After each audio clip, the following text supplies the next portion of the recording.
An event had occurred that helped Aidid galvanize Somali hostilities toward the American forces. The UN received word of a large Somali gathering at the compound of Abdi Quibdid. Abdi Quibdid was a political advisor to Mohammed Farah Aidid. I was Interior Minister for General Aidid. We were meeting to discuss our situation with the American forces.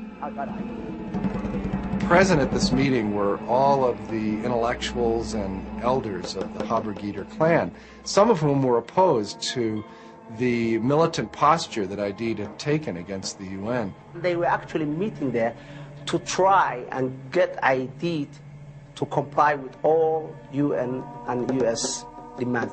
And Aidid was in a bind. They were hashing out what to do about their relationship with the UN when a number of Cobra helicopters from the UN peacekeeping force surrounded the building from the air and began pumping tow missiles. UN human rights officer at the time called it a cold-blooded murder.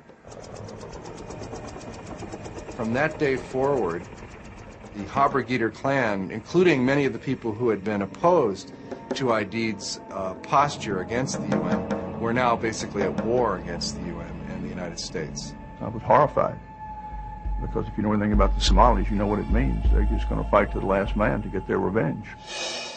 With intelligence unable to locate Aidid in the hostile city, Task Force Ranger begins targeting Aidid's closest advisors, called Tier 1 personalities.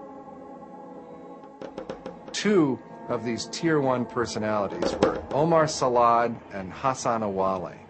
Both of them were spotted at a rally in Mogadishu on Sunday, October 3rd, and were followed from this rally back to a house in central Mogadishu near the Olympic Hotel in the Bakara Market. And so a decision was made once the intelligence confirmed that they were at that location to launch a raid to try and arrest them. It was very, very good intel. The guys were there. Let's go pick them up.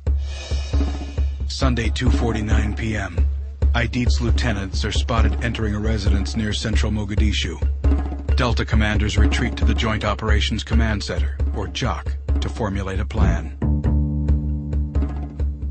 Delta Force will insert directly to the target building via MH-6 Little Bird helicopters. While Delta operators arrest the prisoners, 4 teams of Rangers, known as Chalks, will fast rope to the ground from Blackhawks and provide perimeter security for Delta. The Blackhawks will then serve as air support above the target house. A convoy of 12 vehicles, already en route to the target building, will evacuate all soldiers and prisoners back to the Ranger base. They figured if it took more than a half hour, they were going to run into serious trouble. Everything is speed-oriented on one of these, because obviously if you're trying to get somebody, they're not going to remain static for long. By now, the young men in particular of Task Force Ranger, the Rangers, were pretty cocky about these missions. I think we all had this Superman mentality. I felt almost as if we were so overpowering that the Somalis couldn't touch us. But this time, the Rangers are heading into a very different situation. The house that Omar Salad and Hassan Awale retreated to was in one of the worst neighborhoods in Mogadishu as far as the Americans were concerned. It was Aidid's stronghold neighborhood, so there was a lot of armed gunmen there. It was just blocks away from the Bakara Market, which is one of the largest arms markets in that part of the world. They also tended to work at night. They'd done half of their missions anyway at night, and it was always more dangerous to go out during the daytime.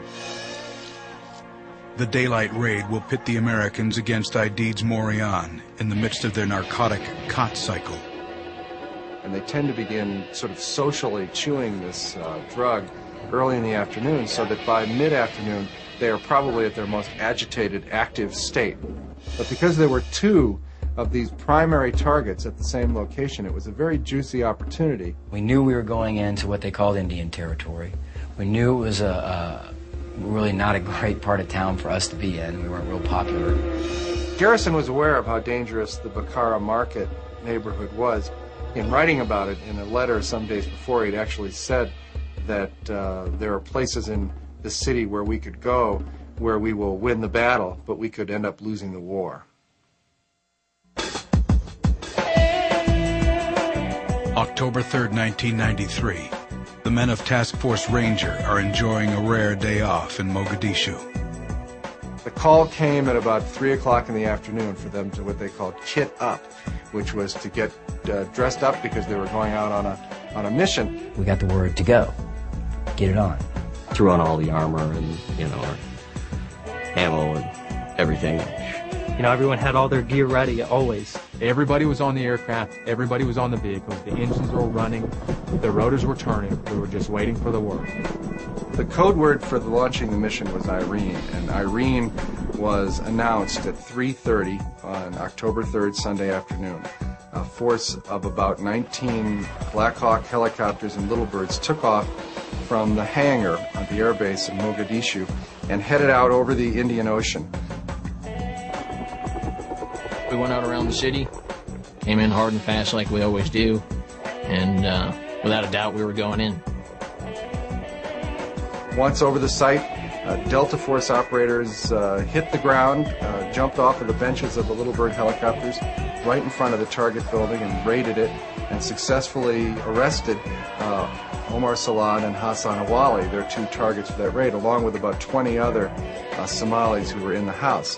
It went like clockwork initially. The assault force was inserted. We kept snipers orbiting above and the Hawks providing surgical cover fire. While they were arresting them, Rangers began roping down from Black Hawk helicopters to four corners around that target block. I just remember it was so high up. It seemed like I was on that rope forever until I hit the ground. And the games began. I mean, it was pretty fast. And the civilians that were in the areas moving in towards us. I got down there and it was just total, I felt it. I felt panic. This time we were still getting on the ground and they were already shooting at us.